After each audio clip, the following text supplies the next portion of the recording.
Good afternoon Radhika, good afternoon Nimesh. कुछ कह रहे थे निमेश आप? हाँ सर, वो सिलॉग्स में कैन नेवर बी पॉसिबिलिटी होता है या नहीं, कैन नेवर भी डेफिनेट होता है।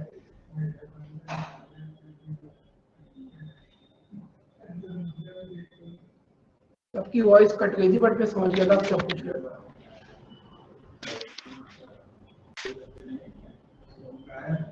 हाँ सर, आज तो नेटवर्क इश्यू हो रहा है मेरे साथ। ठीक है, बाकी आपने जो पूछा वो डेफिनेट है, ठीक है, कैन नेवर भी। Yes sir, yes sir. ठीक है, बाकी वेट करते हैं, अभी सिर्फ 2 ही लोग कनेक्टेड हैं, बाकी लोग नहीं आएंगे।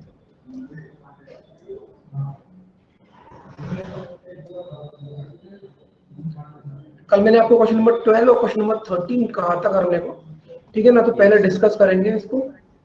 12 तो बाकी लोग हमारा मतलब में हो गया था और 13 होमवर्क था।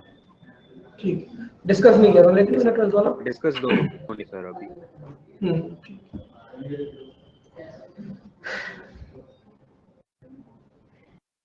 ठीक है।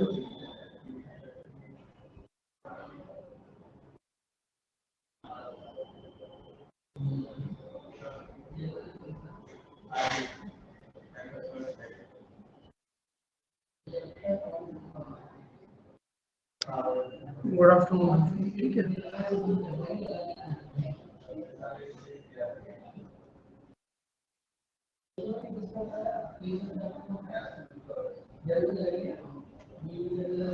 ठीक है, सिर्फ 4 ही लोग हैं, लास्ट में क्या हो गया?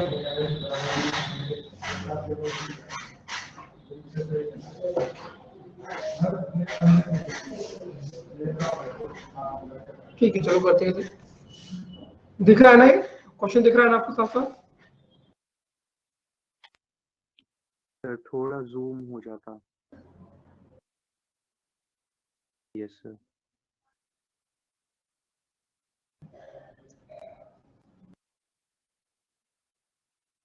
ठीक है,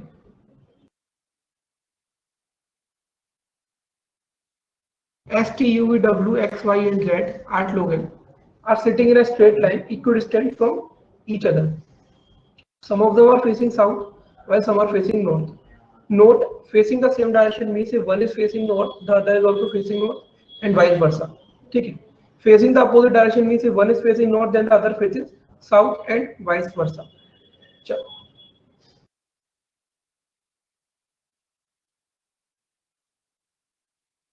ठीक है, S faces north, ठीक है, S आपका नॉर्थ डायरेक्शन देखता है और two people sit to the right of S. Not very clear from this कि एस नॉर्थ देख रहा है और एस का नॉर्थ देख रहा है, तो उसके राइट की तरफ सिर्फ 2 लोग हैं, तो ऑब्वियस ही बात है एस की ये पोजीशन होगी। T sits third to the left of S, first second third, only one person sit between T and X, so it can be either of the position, either this or this.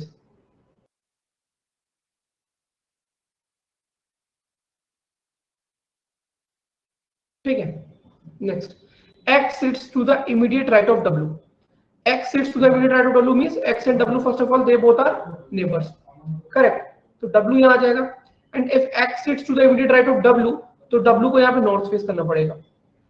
अगर X sits to the immediate right of W इस case के लिए, तो इस case के लिए W को south देखना पड़ेगा।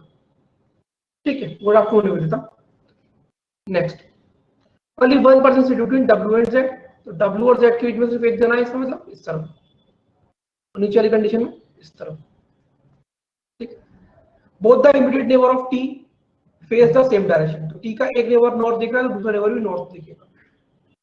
T का ये नेबर साउथ देख रहा है तो ये नेबर भी साउथ देखेगा। ठीक है, next, U sits third to the left of X, U sits third to the left of X, तो यहां पर देखो थर्ड टू द लेफ्ट जाने के लिए फर्स्ट सेकंड यहां तो आ नहीं सकता, तो इस कंडीशन में U यहां पर आएगा। ठीक है, और U sits third to the left of X, तो ये लेफ्ट होने के लिए इसको आपको नॉर्थ फेस कराना पड़ेगा, करेक्ट? अगर मैं यहां पर बात करता हूं तो यहां पर ये कंडीशन बन ही नहीं पाएगी नीचे वाले केस में, तो इसलिए ये केस गलत हो गया। ठीक, आगे T faces the opposite direction as S. So T faces the opposite direction as S. Y does not sit at any of the extreme end of the line. Y does not sit at any of the extreme end of the line. तो मतलब Y यहाँ नहीं बैठ सकता, Y यहाँ बैठ जाएगा. V faces the same direction as W. तो V faces, तो V कहाँ आएगा? Obviously बात है, V की बात हो रही तो V यहाँ आ जाएगा. V faces the same direction as W. ठीक है. Both Y and U faces the opposite direction of Z.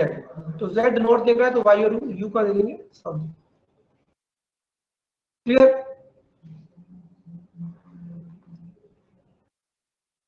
Clear सबको ये? यस सर, बस यही आया.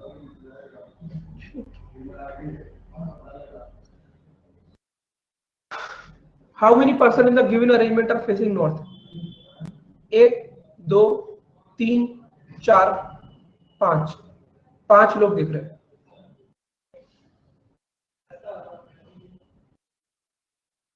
नहीं क्या लिखा हुआ है? ठीक है, correct. Next. 4 of the 5 are alike in a certain way and so form a group. Which of the following does not belong to the group? Four of the following 5 are alike in a certain way and so form a group. Which of the following does not belong to the group? देखेंगे W and X. W and X एक तो neighbours भी और दोनों same direction में देख रहे हैं. Z और Y, Z और Y ये दोनों अपोजिट डायरेक्शन में देख रहे हैं और नेबर्स भी नहीं है. T और S, T और S भी नेबर नहीं और अपोजिट डायरेक्शन में देख रहे हैं. T और Y ये दोनों सेम डायरेक्शन में देख रहे हैं. V and U, V and U, okay, V and U. So for the following 5 are alike in a certain way and so form a group. Which of the following does not belong to the group? क्या answer लग रहा है आपको इसका? W X same direction. X मेरे हिसाब से sir north मतलब साउथ फेसिंग आ रहा था. कैसे आ रहा था साउथ फेसिंग? तो ध्यान नहीं, मतलब जब मैं कल बनाया था ना. U sits third to the left of X. Okay okay okay, एक second. U sits third to the left of X. Correct, ये साउथ ही होगा क्योंकि हाँ सही है, क्योंकि पॉइंट इसमें ये है कि U sits third to the left of X. ये पॉइंट लेफ्ट होने के लिए साउथ देखना पड़ेगा. सॉरी, करेक्ट, सही बोल रहे हो आप. सर उससे W और X भी अपोजिट फेसिंग हो गए, तो जो सेम फेसिंग है वो वाला पेयर हो जाएगा. हाँ, तो WX opposite facing, ZY opposite facing, TS opposite facing, TY opposite facing, VU. TY sir south है, वही वाला है. TY, हाँ TY सेम फेस है. तो करेक्ट आंसर होगा ऑप्शन नंबर डी. ठीक, थैंक यू. ठीक है, तो यहाँ पर जो X है वो साउथ फेस कर रहा है, नॉर्थ फेस नहीं कर रहा. तो यहाँ पर फिर आंसर भी चेंज हो जाएगा शायद से इस वाले का. यस सर, 4 आ रहा था. फिर यहाँ पर आंसर नॉर्थ फेसिंग के लिए 1 2 3 और 4. तो करेक्ट आंसर हो जाएगा ऑप्शन नंबर बी. ठीक, चलो क्वेश्चन नंबर 13 ट्राई कर लिया, करना है. इंदु, निवेदिता, पूर्वी, रवनीत, स्वाति. हुआ नहीं क्या रवनीत?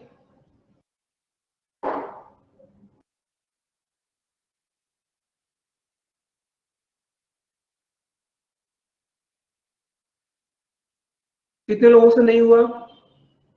ठीक है, इंदु आपसे कंप्लीट हुआ, पूर्वी आपसे. ठीक है, ठीक है, ध्यान से देखो जिनसे नहीं हुआ. ठीक है. 10 persons are sitting in 2 parallel rows containing 5 persons in each row. First row M and PQ are seated and N are facing south direction. M and PQ बैठे और वो साउथ डायरेक्शन में देख रहे हैं, इसका मतलब ऊपर वाले रो में बैठे. Good afternoon sir. Good afternoon. कौन बैठा है यहाँ पर? M N O P Q.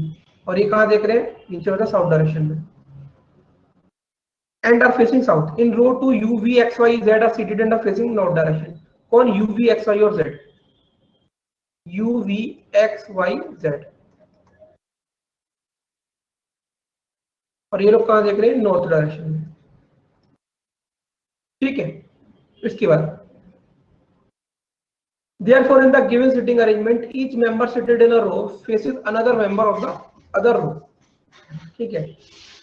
They like different colors, that is red, orange, blue, brown, black, white, yellow, pink, peach, and grey. Not necessarily in the same order. ठीक, यहां तक आपको दिया हुआ है. आगे देखते हैं. इसमें क्या लिखा है? M does not like brown and P likes black. M does not like brown.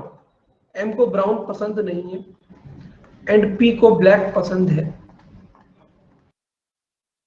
ठीक है, क्या लिखा है? M does not like brown and P likes black. ठीक है, Y sits third to the left of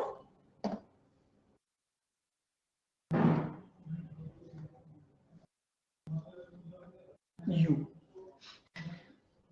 देखो, Y sits third to the left of U, तो Y और U नीचे बैठे हैं. तो Y sits third to the left of U, तो यहाँ पर दो कंडीशन बन सकती है. या तो Y आपका यहाँ पर आएगा तो U आपको यहाँ फेस करना पड़ेगा. तो फर्स्ट, सेकंड, थर्ड. ठीक है. सेकंड थिंग,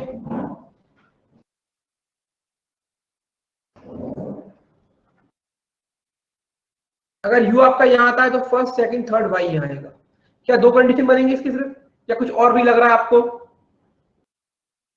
यही दो आएंगी वैसे तो. ठीक है. नेक्स्ट, उसके बाद क्या है?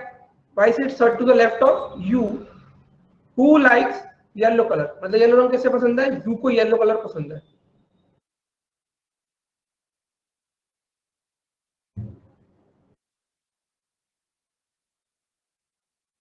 M faces immediate neighbor of Y who likes orange. तो Y को क्या पसंद है? ऑरेंज पसंद है.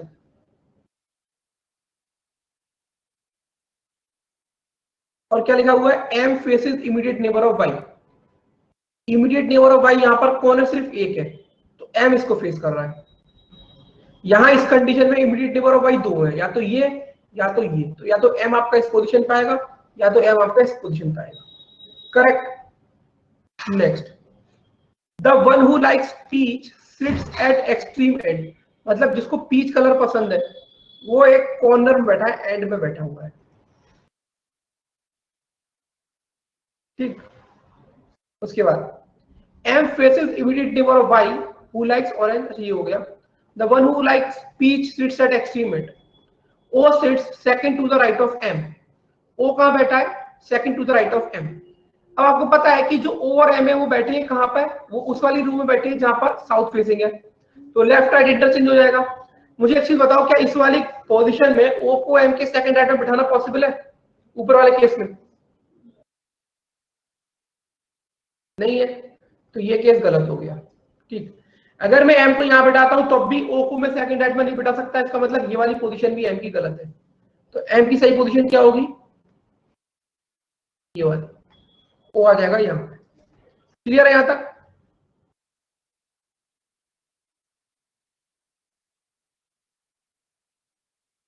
Next, the one who likes red faces the one who likes pink.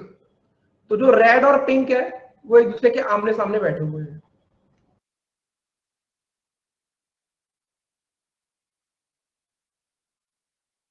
उसके बाद M does not like pink colour. लेकिन M को पिंक कलर पसंद नहीं है.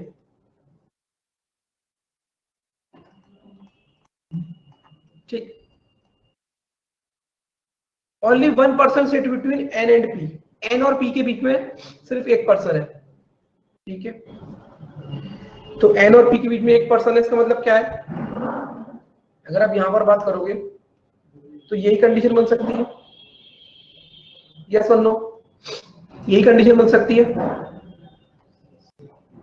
ठीक.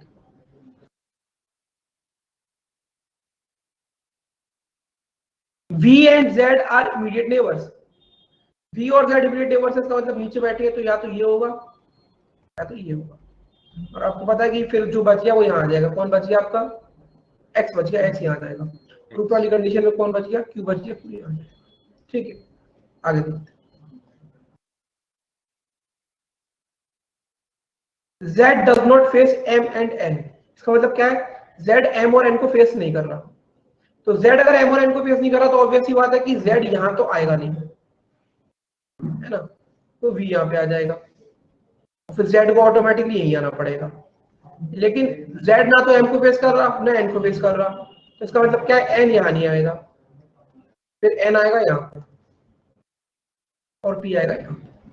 ठीक है, अरेंजमेंट समझ में आ गया सबको?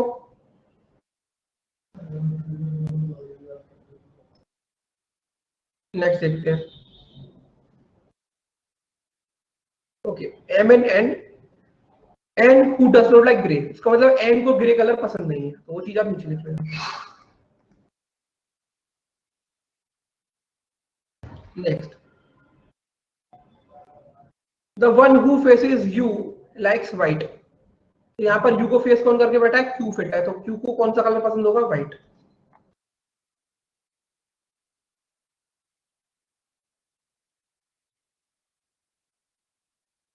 The one who faces an immediate neighbor of y, the one who faces an immediate neighbor of y likes brown color.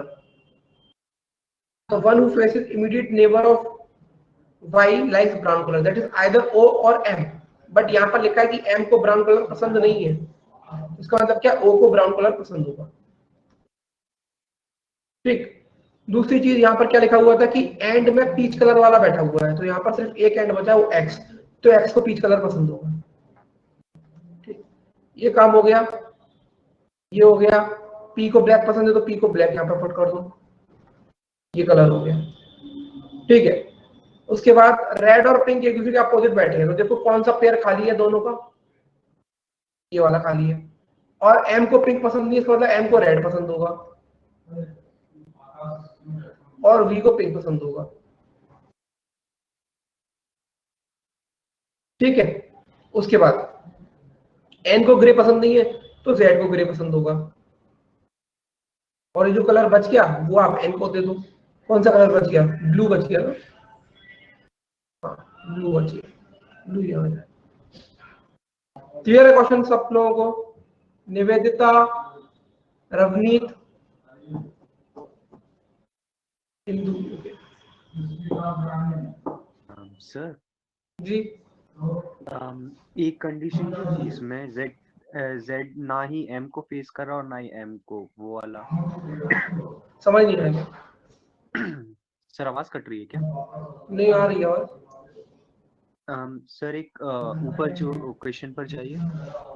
ये वाली, यस सर, तो हाँ ये तो z does not face m and n like grey ना, तो ये grey सिर्फ n लाइक नहीं करता है, n एंड m दोनों नहीं करते? नहीं, Z does not face M and N who does not like grey, सिर्फ N के लिए।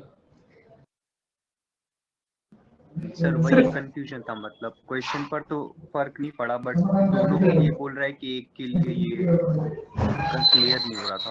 नहीं नहीं, सिर्फ एक के लिए, सिर्फ N के लिए। ठीक है,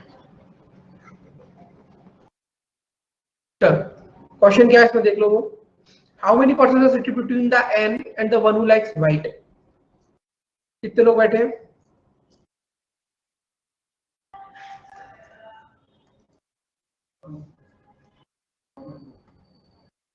दो लोग, M और P।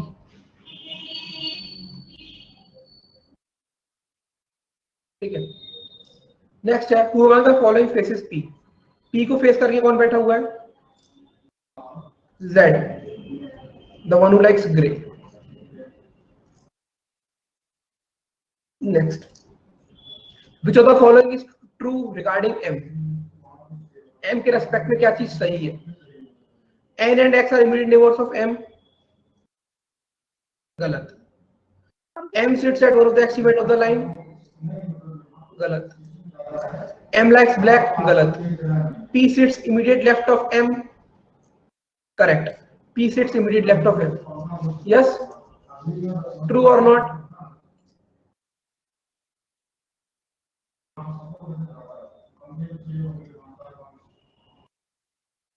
क्लियर है सबको यहाँ तक? सर दोनों के लिए होगा ना ग्रे, अदरवाइज कोई भी ग्रे सकता था। मैंने राधिका क्या बोला था हु के लिए आपको, जो नियर बाई लेफ्ट वेरिएबल होता है उसके लिए होता है। यहाँ एम और एन में नियर बाई लेफ्ट वेरिएबल कौन है?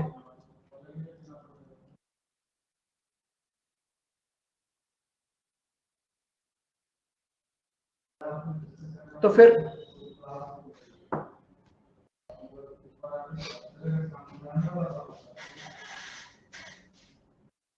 ठीक है, क्वेश्चन नंबर 13 क्लियर है सबको? बता दो एक बार फटाफट से।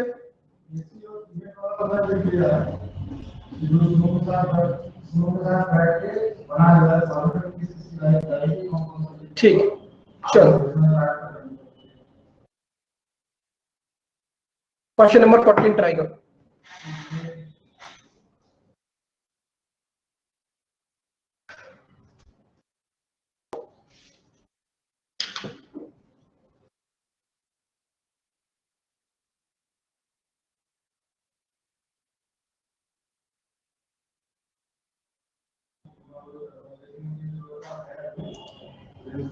क्वेश्चन दिखाई दे रहा सब लोगों को अच्छे से?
क्लास पे बेटा थोड़ा सा टाइम से आया करो, आप काफी सारे लोग लेट थे आज, कम से कम 10-10 मिनट, ठीक है ना?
हुआ सॉल्व?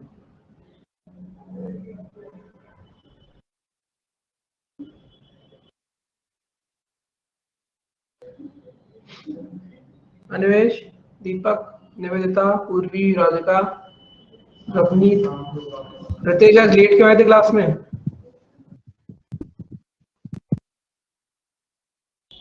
रिया, शिवानी, रिया आप भी लेट आए थे आज क्लास में, शिवानी आप भी लेट थे।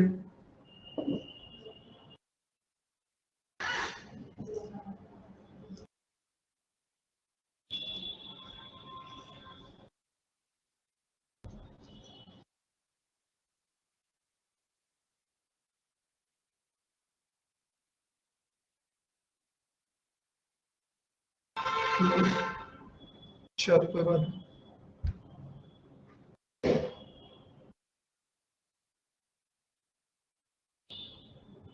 सॉल्व करिए क्वेश्चन।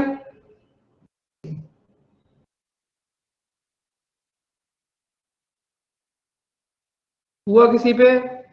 हथियार डाल दिया आप लोगों ने, ट्राई करना चाहोगे?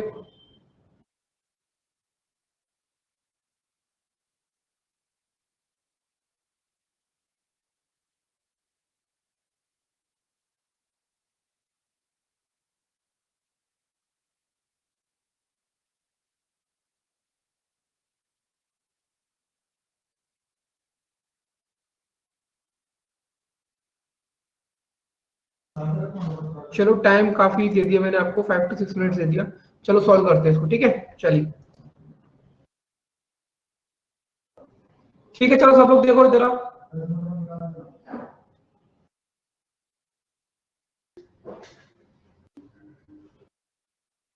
चलो चलो देखो, अब आप लोगों ने कर लिया, आपको मैंने टाइम दे दिया, अब आप इधर देखो। सबसे पहले देखो, 8 people P Q R S T U V और W are sitting in a straight line. They all are facing north. Each one of them has a different age, that is 8, 11, 15, 17, 21, 21, 27, 30, but not necessarily in the same order.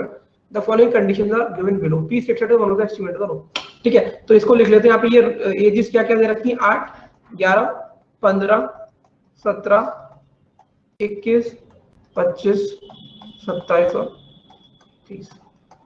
ठीक है, ये 8 लोग ही अलग अलग लोगों की edges है और ये बैठे हुए स्ट्रेट लाइन। स्टार्ट करेंगे question. P sits at one of the extremities of the row। इसका मतलब क्या है? जब ये बात आती है तो आपके पास दो कंडीशन बन सकती हैं।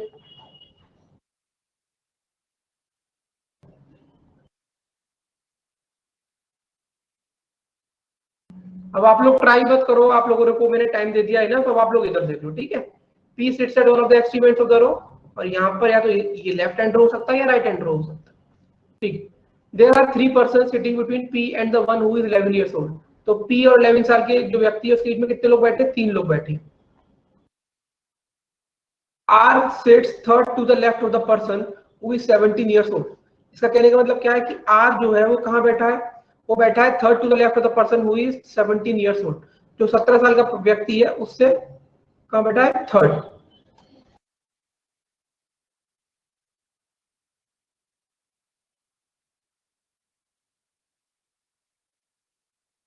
ठीक है, R sits third to the left of the person who is 17 years old। The person who is 17 years old is not an immediate neighbor of the person who is 11 years old। तो जो 17 और 11 है ये adjacent नहीं है। क्या नहीं है? ये एडजेसेंट नहीं है।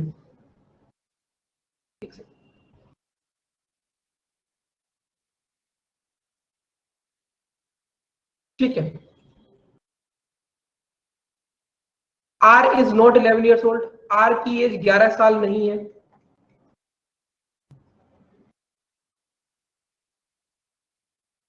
P is not 17 years old। P की एज 17 साल नहीं है। Q is 15 years old। Q की एज 15 साल है। S is not the youngest person। इसका मतलब क्या है? यंगेस्ट की एज क्या होती है? 8 साल यहाँ पर। तो S की एज 8 साल नहीं है। R is older than P। R age में P से बड़ा है। बट का मतलब है एंड, मतलब R के लिए डाटा दिया हुआ। R is older than P but his age is not a whole square number। तो यहाँ पर होल स्क्वायर की वैल्यू कोई है यहाँ पर ऐसा होल स्क्वायर नंबर? 8 वो तो क्यूब है। 11 ये नहीं है। 25 तो 25 एज नहीं हो सकती R की। ठीक है, there are as many persons sitting between P and R। P और R के बीच में जितने लोग बैठे हैं इस same age a person between W and the person who is 30 years. मतलब जितने लोग P और R के बीच में हैं उतने लोग W और 30 के बीच में हैं। ठीक है, next, T sits immediate left of the person who is 80 years old। तो जो T है वो 8 साल वाले व्यक्ति के इमीडिएट लेफ्ट में बैठा हुआ है। ठीक है, Q sits third to the left of S। ठीक है, Q sits third to the left of S। ठीक है, youngest person sits extreme right end of the row. Youngest person कौन है आपका? 8 साल वाला पर्सन है, तो वो extreme right end of the row में बैठा हुआ है। Person who sits left of W are younger than W। इसका मतलब क्या है? जो लोग W के लेफ्ट में बैठे हुए हैं वो सब लोग W से क्या है? छोटे हैं। क्या है? छोटे। क्या लिखा हुआ है? Person who sits left of W are younger than W। U is older than V। U की एज V से ज्यादा है। Q does not sit at extreme left end. Q extreme left में नहीं बैठता, लेफ्ट कॉर्नर में Q नहीं है। ठीक है, तो आपने स्टेटमेंट पढ़ लिया, क्वेश्चन पढ़ लिया, अरेंजमेंट बनाने की कोशिश कर ली। अब यहां पर ध्यान से देखो, सबसे पहले आपको क्या लगेगा, ये आप पुट कर सकते हो क्योंकि 8 के इमीडिएट लेफ्ट में कौन बैठा है? T बैठा है, तो T यहां पे आ जाएगा। इस कंडीशन में T यहां पे आ जाएगा। उसके बाद क्या कर सकते हैं? उसके बाद हम लोग, ये चीजें तो ठीक है, उसके बाद आप इस चीज को देखो, 17 के थर्ड लेफ्ट में कौन है? R है। ठीक है, तो आप यहां पर देखो 17 यहां पर आ नहीं सकता। ठीक है, आप 17 को यहां पर प्लेस कर सकते हो T पर। ठीक है, आप 17 को यहां प्लेस नहीं कर सकते क्योंकि 11 और 17 साल का व्यक्ति साथ नहीं बैठे, तो 17 यहां नहीं आ सकता, 17 यहां नहीं आ सकता, 17 यहां नहीं आ सकता। और 17 को यहां पर प्लेस करोगे भी तो क्या फायदा? फर्स्ट सेकंड थर्ड चेयर्स ही खत्म हो गई। तो बेसिकली इस वाले केस में सिर्फ एक कंडीशन है 17 की, वो ये कि T जो व्यक्ति है ये 17 साल का हो सकता है और फर्स्ट सेकंड थर्ड यहां पे R आ जाएगा। क्लियर और नॉट? क्या इस वाले केस में ये जो मैंने कंडीशन पुट करी क्लियर है सब लोगों को?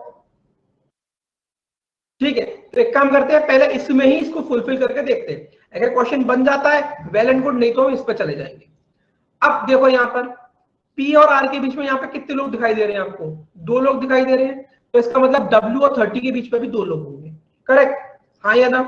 क्योंकि ये तो लिखा हुआ है कि जितने लोग P और R के बीच में है उतने ही लोग W और 30 के बीच में है। अब मुझे एक चीज बताओ, ठीक है, तो ये तो समझ में आ गया कि W और 30 के बीच में 2 लोग हैं।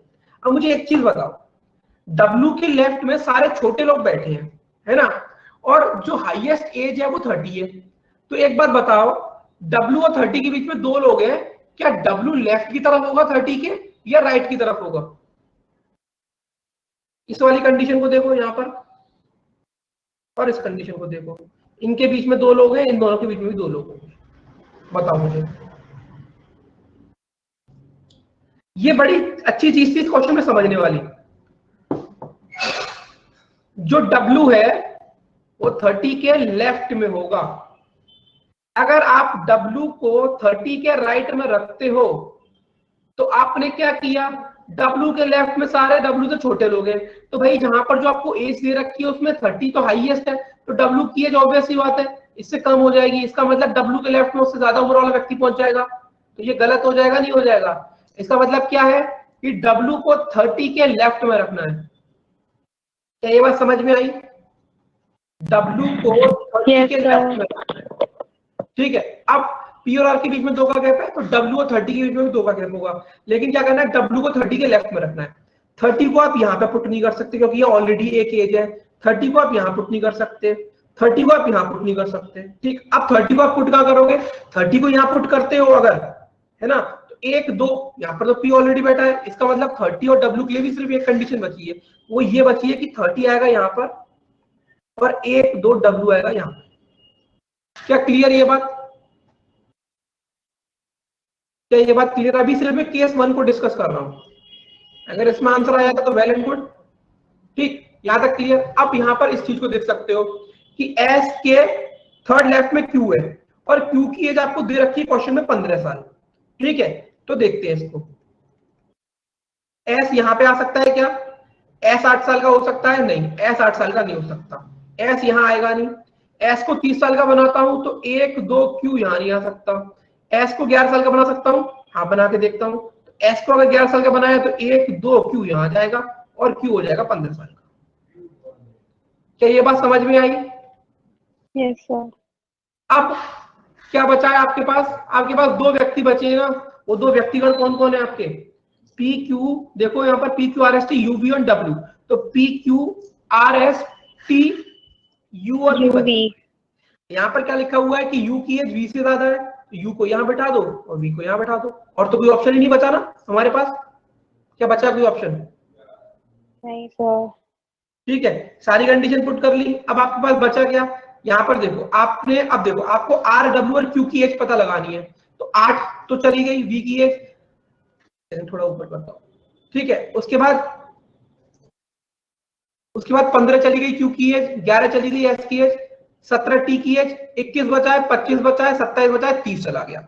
अब यहाँ पे देखो आर 25 साल का नहीं हो सकता, इसका मतलब आर की एज या तो 21 साल होगी या आर की एज 27 साल होगी। 27। ठीक, अगर मैं आर की एज 21 पुट करता हूँ, ध्यान से देखो, आर की एज 21 पुट करता हूँ, ठीक है, तो अब क्या करोगे? यहाँ पर एक चीज देखेंगे हम लोग। अब पी की या डब्ल्यू की एज क्या हो जाएगी? 27 या 25, ठीक है। तो अब बेसिकली आप 27 तो रख नहीं सकते और डब्ल्यू को 25 नहीं रख सकते, क्योंकि 25 के लेफ्ट में सारे छोटे हैं, तो इसको रखोगे 27, इसको रखोगे 25। लेकिन अगर आप ऐसा करते हो तो आर ग्रेटर देन पी, ये कंडीशन गलत कर दी आपने। इसका मतलब आर की एज ना तो 21 होगी, तो आर की एज हो जाएगी 27, ठीक है। अब आर की एज 27 हो गई तो ये आसान हो गया, इसको 25 साल का बना दो डब्ल्यू को और उसे 21 साल का बना दो।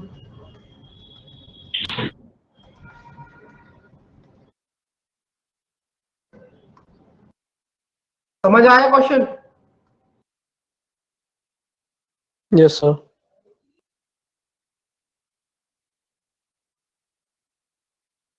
सेकंड केस को देखने की जरूरत है? देखना चाहते हो कैसे गलत होगा वो? मेंस लेवल का ये कि मतलब प्री का है ये? नहीं, ये आपका मेंस लेवल का रहेगा क्वेश्चन। क्योंकि सर मेरी आखिरी में वही ये जो दो कंडीशन बना के कर रहे तो आखिरी में जाके गलत हो गया, डब्ल्यू और 30 वाला नहीं बैठ रहा था।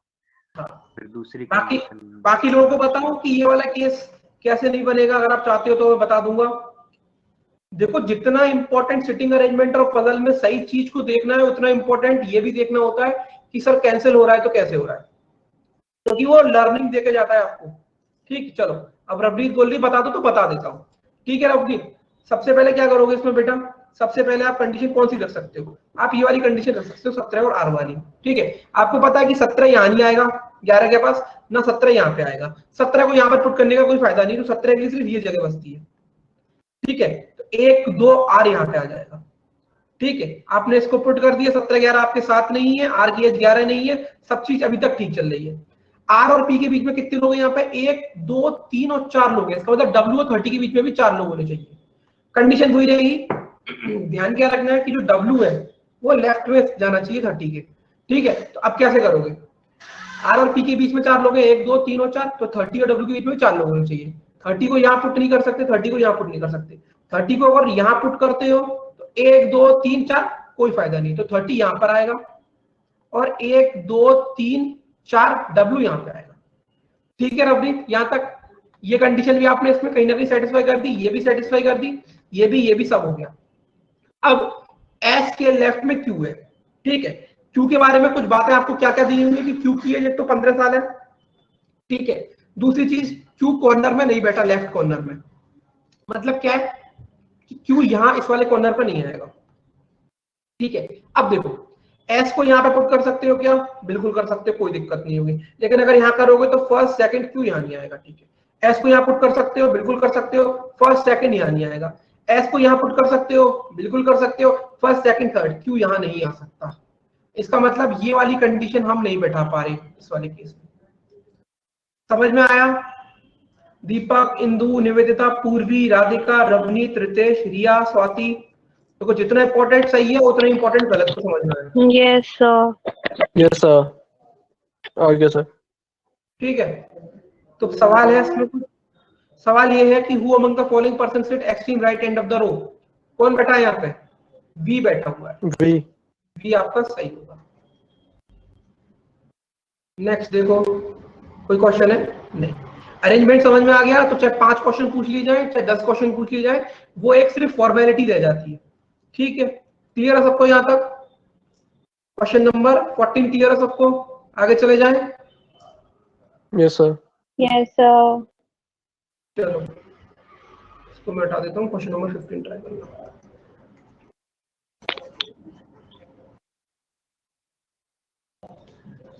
चलिए क्वेश्चन नंबर 15 ट्राई कीजिए।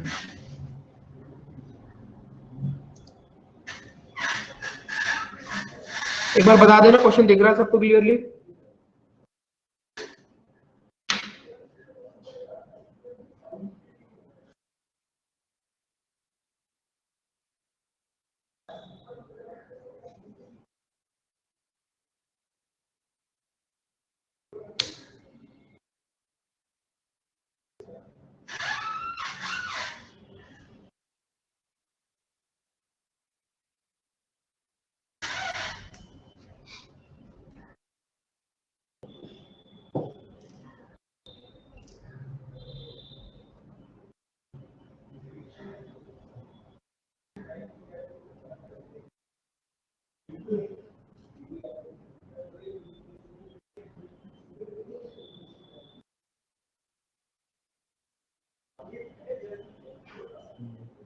ठीक है बेटा, ट्राई करो उसको फिर।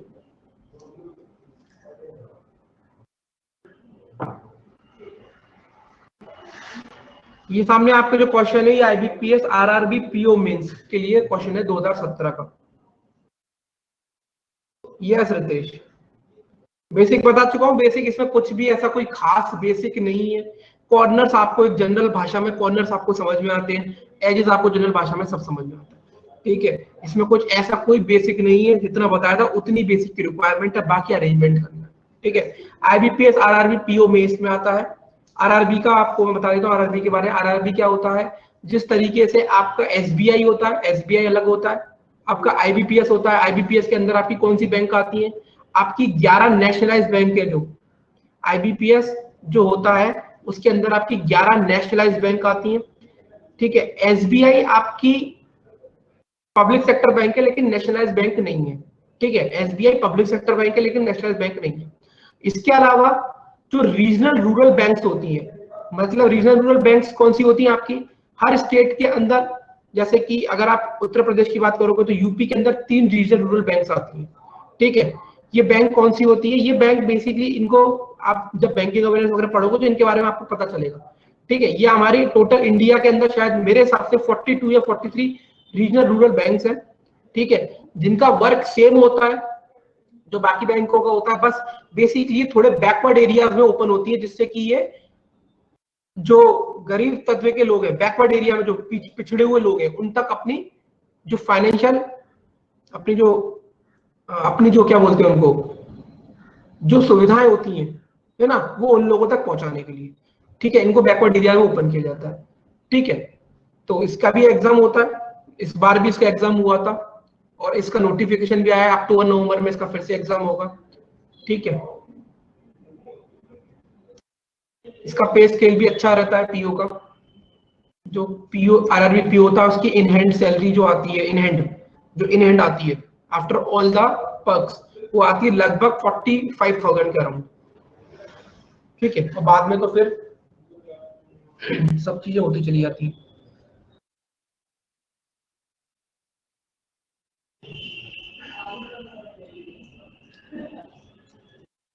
सब लोग बिजी थे, किसी ने ज्ञान पे ध्यान नहीं दिया। ठीक है, एक क्वेश्चन पूछे जाते हैं, पता है इंटरव्यूज में जो होते हैं ना, ऐसे क्वेश्चन पूछे जाते हैं। रीजनल रूरल बैंक्स को खोलने का उद्देश्य क्या था? क्या बाकी बैंक्स कैपेबल नहीं थे? ये रितेश सिंह आईबीपीएस कंडक्ट कराता है 11 नेशनलाइज बैंक्स के लिए भी एग्जाम, और आईबीपीएस ही कंडक्ट कराता है आरआरबी रीजनल रूरल बैंक्स के लिए एग्जाम। ठीक है, तो आईबीपीएस आरआरबी पीओ का मतलब ये है कि जो आईबीपीएस एक कंडक्टिंग बॉडी है जिसने आरआरबी के लिए पीओ और क्लर्क के लिए सिलेक्शन किया। ठीक है, और आईबीपीएस ही 11 नेशनलाइज बैंक्स का रिक्रूटमेंट कराता है। एसबीआई का रिक्रूटमेंट अलग होता है। ठीक है, बहुत इंपॉर्टेंट सब्जेक्ट है बैंकिंग अवेयरनेस आपका, ठीक है। कोई भी क्लास मिस मत करना उसकी, जितना सर आपको डिटेल में पढ़ा रहे हैं उतना उसको भी पढ़ना, ठीक है, क्योंकि मेंस के लिए और इंटरव्यू के लिए बहुत इंपॉर्टेंट है, ठीक है। हर चीज को कवर करते हुए चलो, जिससे अपने आप को लोडेड फील मत करना लास्ट में। प्रीलिम्स क्लियर करना has to be your first priority, but in that case you can not ignore other subjects, because the final selection, जो फाइनल सिलेक्शन होता है वो हमेशा सारे सब्जेक्ट्स के बेस पे होता है, ठीक है।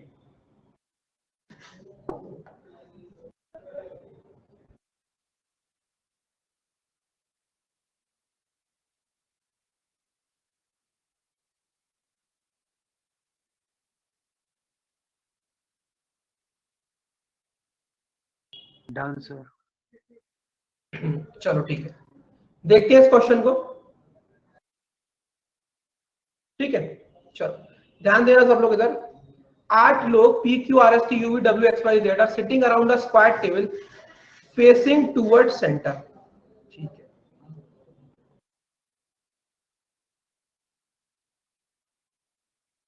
Four of the person are sitting in four corners while 4 of the person are sitting in the middle of the sides.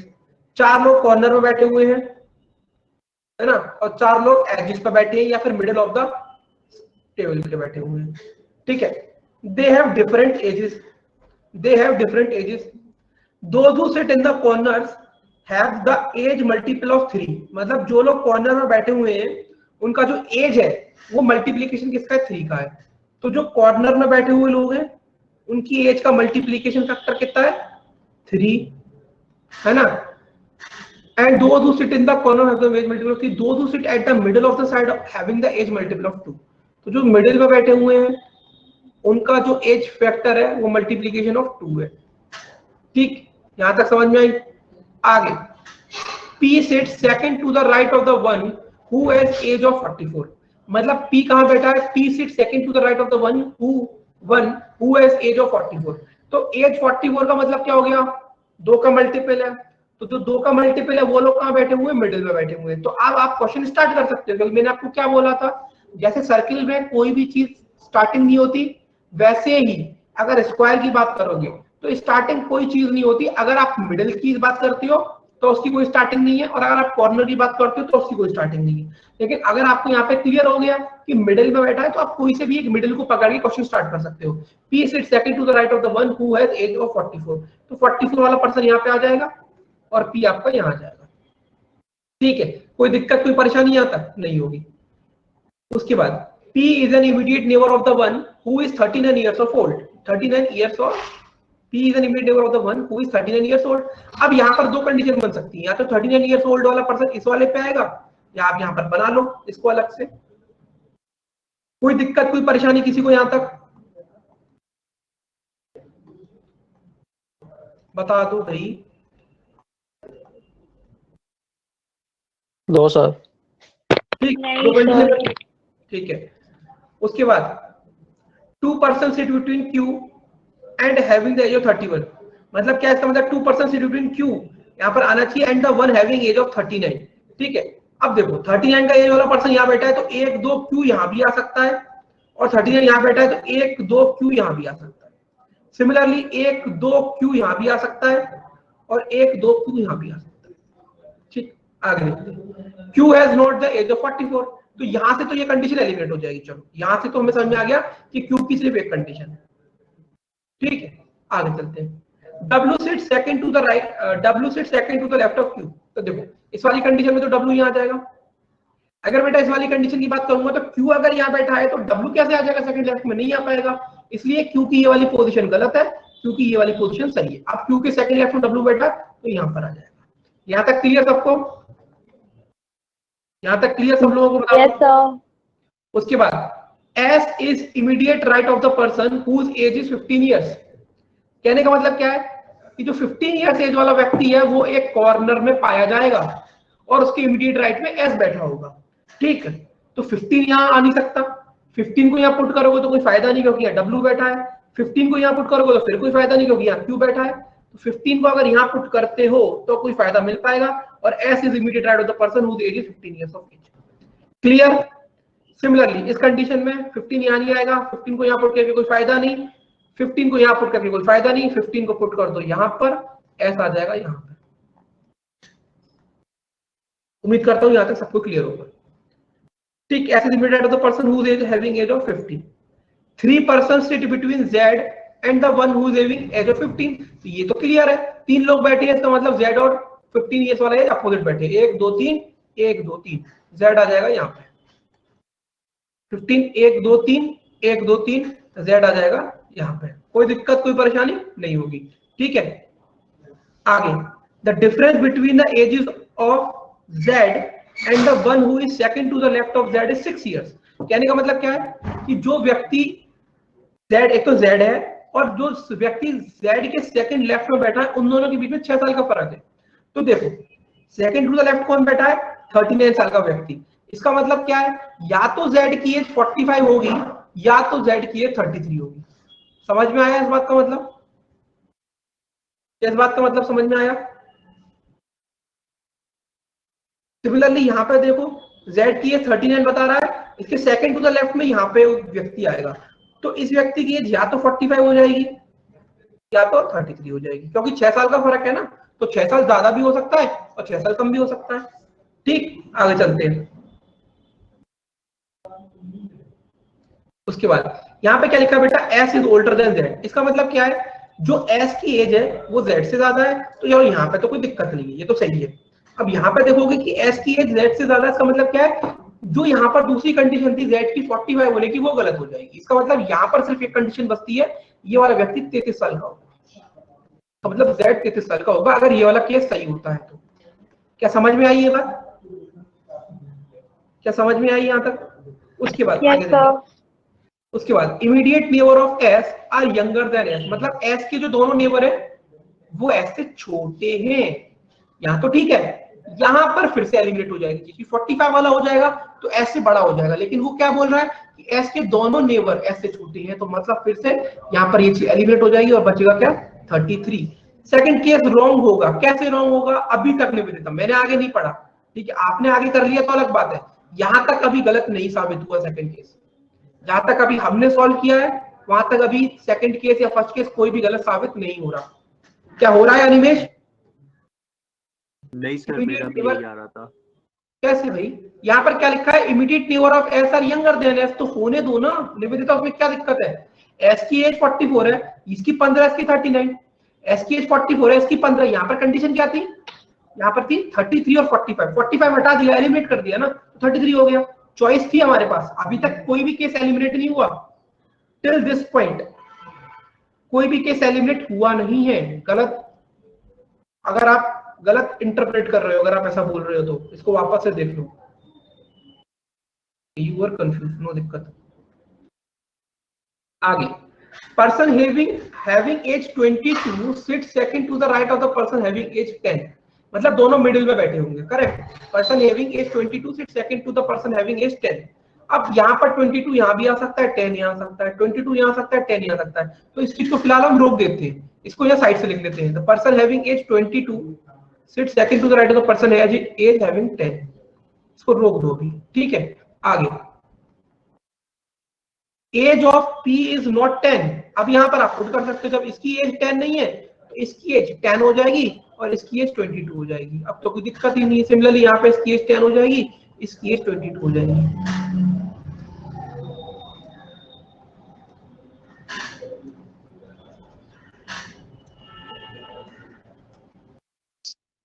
वाला थोड़ा ठीक, आगे, age of P is not 10, बोलिए सर, ये वाला थोड़ा जो सेकंड वाला किया ना आपने, वो थोड़ा क्या, थोड़ा क्या चीज समझ में नहीं आई? 2 और 10 वाला, ये वाला। अरे वो ये बोल रहा है ना 10 और 22 का मतलब क्या है, दोनों का मल्टीपल, दोनों 2 के मल्टीपल है, दोनों मिडिल में आएंगे, तो जब दोनों मिडिल में आएंगे तो पी की एज अगर 10 नहीं है तो ऑब्वियस सी बात है कि ये तो 44 इयर्स का हो गया, तो 10 और 22 यही होंगे। अच्छा अच्छा, ठीक ठीक है, y sits immediate left of the person having age 22, तो y यहाँ पे आ जाएगा, सिमिलरली y यहाँ पे आ जाएगा, ठीक है। Age of y is 51, y की उम्र 51 साल हो गई।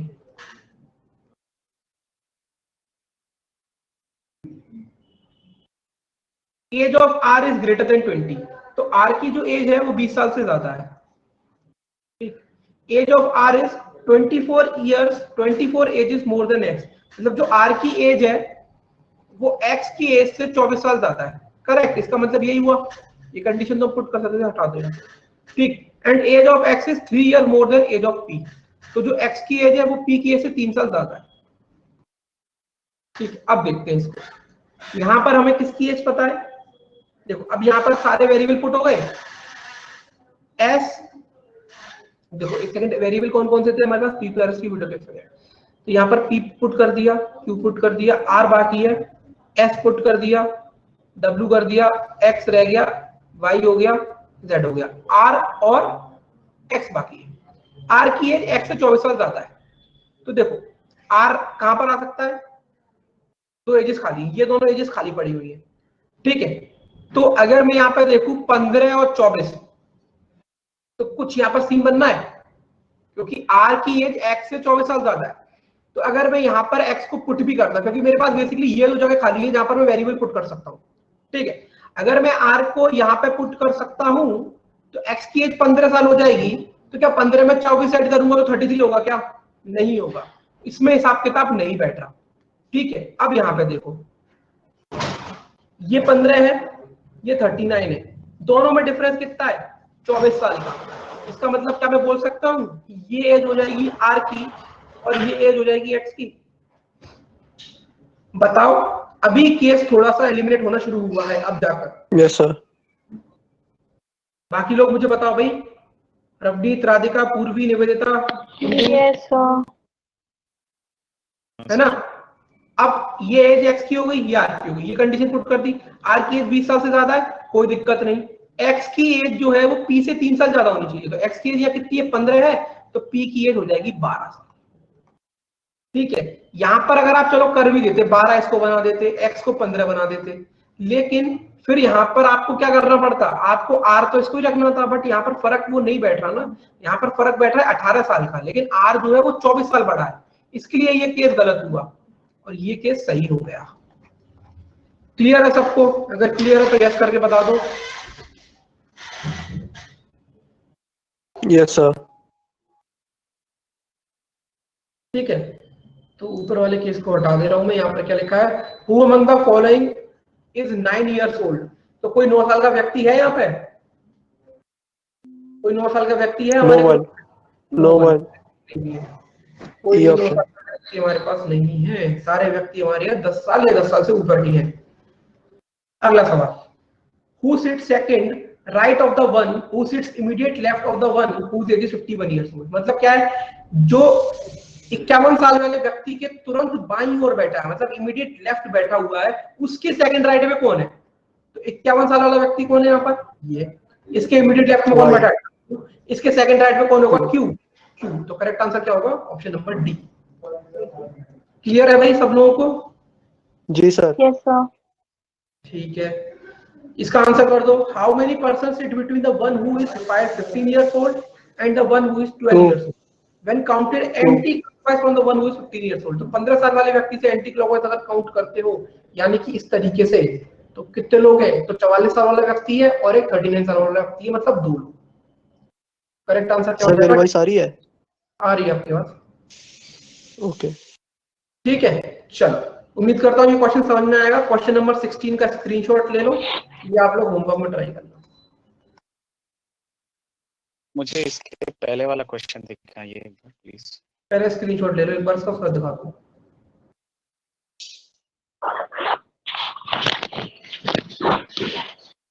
ले लिया सब लोगों ने? जी सर। लो भाई देख लो, आप भी इसका स्क्रीनशॉट ले लो सॉल्यूशन का, इसको एनालाइज कर लेना।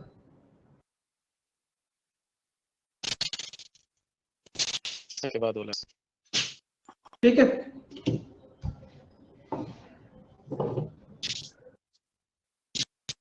क्लियर है भाई सब लोगों को? आज की क्लास के इतने भी क्वेश्चन करे समझ में आया सारे? Yes, sir. ठीक है, बोलिए। पजल और सिटिंग अरेंजमेंट की अलग अलग वर्कशीट है क्या? बिल्कुल है। मेरे पास क्योंकि सेटिंग अरेंजमेंट की है, चलो भाई। मतलब पजल की, और दे दीजिएगा सर आज आप। ठीक है, आप करना चाहो तो मैं मैम को बोल दूंगा, फॉरवर्ड कर देंगे। बाकी आप वेबसाइट पे जाके देखना, वेबसाइट पे पड़ा हुआ है मटेरियल, ठीक है। अच्छा, पोर्टल पर ही है, इसी पर? पोर्टल पर पड़ा हुआ है, एक बार पूछ लेना, आप लोगों मैम से कॉल करके बता देंगे आपको, ठीक है। Okay okay sir. ठीक है, चलो फटाफट से ले लो बेटा, आपकी दूसरी क्लास का टाइम हो रहा है। सर वो क्वेश्चन एक बार देखने दीजिए मुझे। क्वेश्चन नंबर 16 है ना आपके सामने? नहीं नहीं, ये तो 16 वाला मैंने, वो जो क्वेश्चन इमीडिएट राइट वाला कुछ एक क्वेश्चन था ना, वो वाला देखना था। क्वेश्चन नंबर बता दो एक बार, इससे पहले वाला। हाँ हाँ, इससे पहले वाला। लो इसका स्क्रीनशॉट।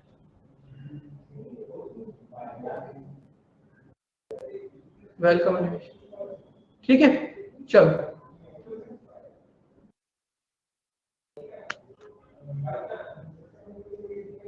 ठीक है, चलो, बाय बाय, टेक केयर, मिलते हैं नेक्स्ट क्लास में, ठीक है। Thank you, sir.